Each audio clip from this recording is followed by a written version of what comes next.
Já era esperada a desistência de Joe Biden nessa corrida eleitoral. Ele que, em comunicado oficial, disse acreditar que a desistência seria o melhor a se fazer pelo seu partido e também pelo país. Ele também ofereceu apoio à vice-presidente Kamala Harris para que ela seja indicada pelo Partido Democrata como candidata em seu lugar. O Biden, a gente sabe que ele vinha sofrendo pressão para a renúncia, né, dessa candidatura desde o último debate contra Donald Trump, onde ele deu mostras de grande debilidade física e também mental.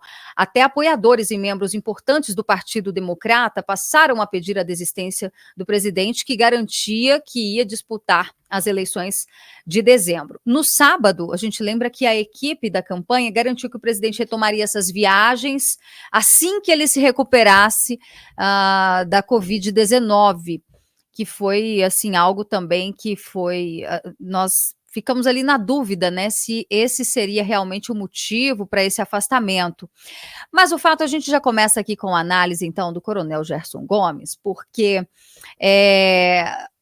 houve ali uma mudança na questão até mesmo das doações, né? De ontem para hoje, muitas doações chegaram para os democratas. A gente sabe que Trump tem uma larga vantagem sobre os democratas nesse momento, mas de fato ela diminui nesse momento, ou não? Como que o senhor vê o atual cenário? Ainda é cedo para a gente fazer análise de pesquisa para observar alguma tendência. O que nós vimos, sim, como você bem disse, houve um acréscimo de doações de campanha que estavam, de certa maneira, represadas pela desconfiança do próprio Partido Democrata na possibilidade de o presidente Biden chegar ao final até mesmo do seu mandato. É temerário, é até certo ponto vergonhoso, que o partido tenha submetido o presidente já, pelo menos pela comunidade internacional e até mesmo pela opinião pública, mesmo com o mainstream jornalístico fazendo algum tipo de ação velada, né, de tentando esconder a sua debilidade, mas o fato é que todos já comentavam da sua senilidade, dos seus lapsos, das formas em que ele se referia a nomes de pessoas trocadas, a forma de se deslocar. Então, todos deveriam ter, ao menos, poupado o presidente de concorrer a essa reeleição. No entanto, o partido foi para as prévias, o nome dele foi confirmado e agora todo esse trabalho foi jogado fora. Nós estamos num momento delicado, porque, a bem da verdade, abstraindo das piadas das redes sociais que perguntam se o presidente Biden já foi informado que ele foi desnomeado. Então, veja que esse tipo de insinuação jocosa, na verdade, coloca em voga uma situação que é uma pergunta que todos aqui se fazem. Ele terá condições de chegar ao final do seu mandato? Eu estava lendo agora uma declaração do médico que está tratando, ele já está tomando a 10ª dose de um medicamento específico para a Covid, lembrando que ele, durante o auge, né, da pandemia, fez questão de afirmar que quem se imunizasse com aquele tratamento, né, que estava sendo ainda experimental, mas obrigatório e compulsado para grande parte da população aqui nos Estados Unidos, estaria protegido, e ele já aparentemente está no seu 3º episódio. Apesar disso, há quem diga que o estado de saúde dele é muito mais crítico ou muito mais debilitado do que esse médico ou que esses boletins médicos indicam. Agora, bem agora há pouco, eu li a notícia de que a Kamala Harris se deslocou para o hospital onde ele está para conversar com ele. Já há muitas especulações dizendo que ele não teria condições, não somente de concorrer à reeleição, mas sequer de fazer a gestão do país. Qual é o problema? O problema é que a Kamala Harris, ela é uma unanimidade nacional, ela é uma quase unanimidade bipartidária no que diz respeito ao temor do presidente Biden durante os seus embates ali, defendendo a questão do seu mandato, até mesmo das acusações de corrupção junto à China, à Ucrânia, sua família, os problemas do seu filho, o laptop do seu filho que revelaram coisas absurdas. Tudo isso ele conseguiu se defender, sabe como?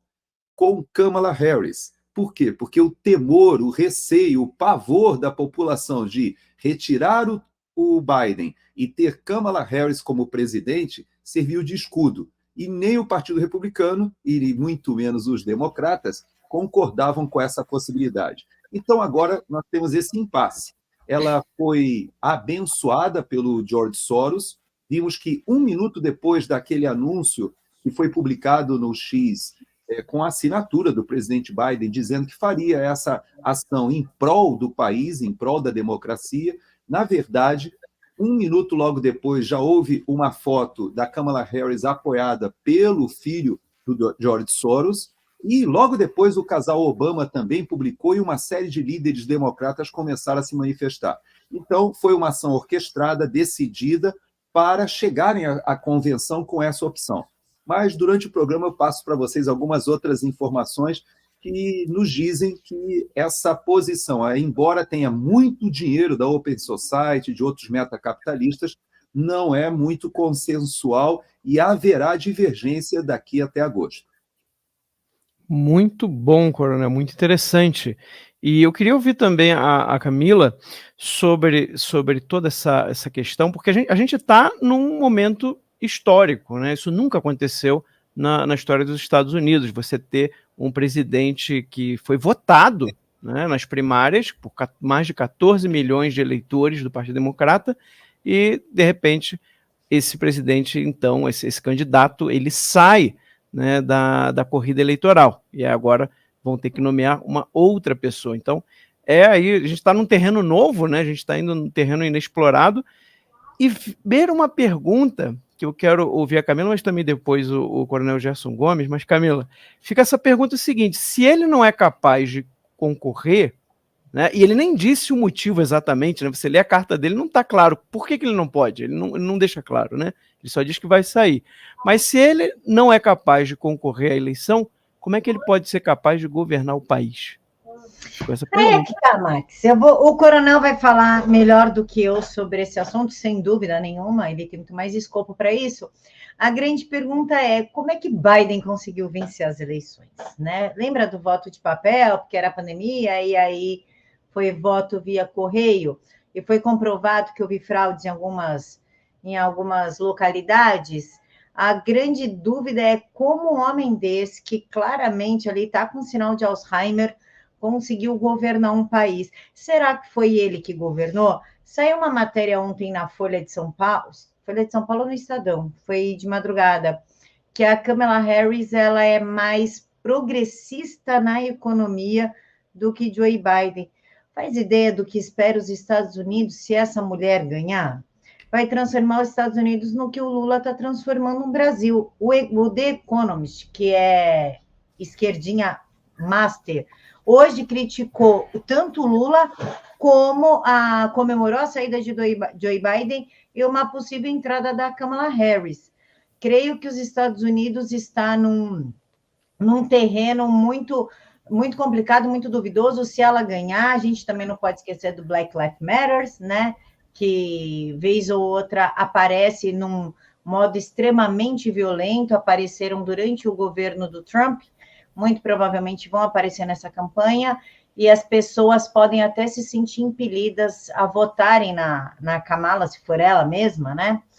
Para falar, ai, não, eu não sou racista, eu não sou isso, eu não sou aquilo, né? O famoso pensamento woke, e vão colocar os Estados Unidos de joelhos. Eu prefiro que o Coronel fale muito mais a respeito desse assunto, porque o meu conhecimento, não vou mentir, ele é meio raso né, na política internacional, mas, a meu ver, Joe Biden não governou em nenhum momento os Estados Unidos. Foi somente ali uma figura representativa de um sistema muito maior por trás dele.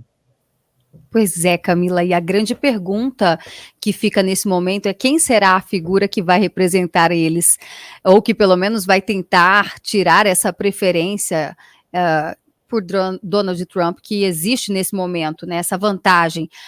Agora, ainda falando sobre o perfil da Kamala Harris, eu ouvi alguns analistas hoje comparando, inclusive, que se ela estivesse no Brasil, ela seria, por exemplo, uma política do PSOL, né, com o perfil do PSOL, né, onde lá nos Estados Unidos, coronel, ela teria já defendido que os policiais, né, não deveriam receber a quantidade de recursos que recebem, inclusive no momento em que tanto os antifas quanto o Black Lives Matter estavam ali fazendo vários ataques, né, promovendo baderna nos Estados Unidos, enfim, ela defendeu que aqueles que teriam sido presos desses grupos deveriam sair da cadeia. Então, isso coloca, de certa forma, o país em instabilidade. Acredita que isso vai acabar trazendo nomes como, por exemplo, o governador da Califórnia, até mesmo a governadora de Michigan vem sendo cotada, e isso possa tirar ela, então, do páreo, digamos assim? Não sei se vai tirá-la do páreo, porque vai depender de duas estratégias que estão sendo, pelo menos, comentadas nas redes sociais. Uma, de fato, ela acredita essa estratégia que o Partido Democrata tem como reverter essa vantagem e conseguir transformar em votos nos swing states, ou seja, naqueles estados que efetivamente decidem a eleição aqui do colégio eleitoral. Nós não podemos esquecer que, quando a gente vê nas pesquisas ali que a diferença está de 1 ponto percentual, 2 pontos percentuais, nós temos o hábito de olhar do Brasil e pensar assim, poxa, mas o Trump está só 2 pontos percentuais na frente, só 3 pontos percentuais na frente, e nós não percebemos que, quando se faz esse cômputo geral, esse número fica pequeno, mas quando você faz uma análise separada do colégio eleitoral, ou seja, de cada estado, nós temos aqueles que tradicionalmente já são democratas e que não mudarão, pelo menos não no curto e médio prazo, temos aqueles que tradicionalmente são republicanos, que não mudarão no curto e médio prazo, mas nós temos aqueles que, em alguma eleição, eles votam com um democrata, na outra com um republicano, e desses swing states, nós temos o resultado antes do atentado, ou seja, antes daquele quase assassinato. Nós tínhamos já o presidente Trump liderando em praticamente todos os swing states, inclusive, como você citou, no próprio Michigan, que é da governadora a Gretchen Whitmer, que é uma das cotadas para esse nome que você levantou. Então, agora, depois desse evento, dessa tentativa de assassinato, hoje, inclusive, eu estava assistindo a audiência no Congresso americano que convocou a diretora, né, do Serviço Secreto americano e a emparedou ali, fez perguntas muito duras, e houve uma visão até de parlamentares de ambos os partidos dizendo que ela deveria renunciar e ser afastada do tamanha incompetência naquele ato. Mas o fato é que, se aquele atirador tivesse tido sucesso, é possível até que o Biden não tivesse ficado doente, sabia? Porque toda esse estratagema de fazer esse gerenciamento de crise, ou talvez até mesmo uma estratégia de ir para as eleições pensando sim em vencer o Trump, ele acabou vindo à tona somente depois do atentado frustrado. Veja que 2 dias antes do atentado, o próprio George Soros ele incitava todos a se reunirem ao redor de Biden, mesmo com os sinais de senilidade, com todas aquelas questões que afloraram depois do debate muito ruim dele com o Trump.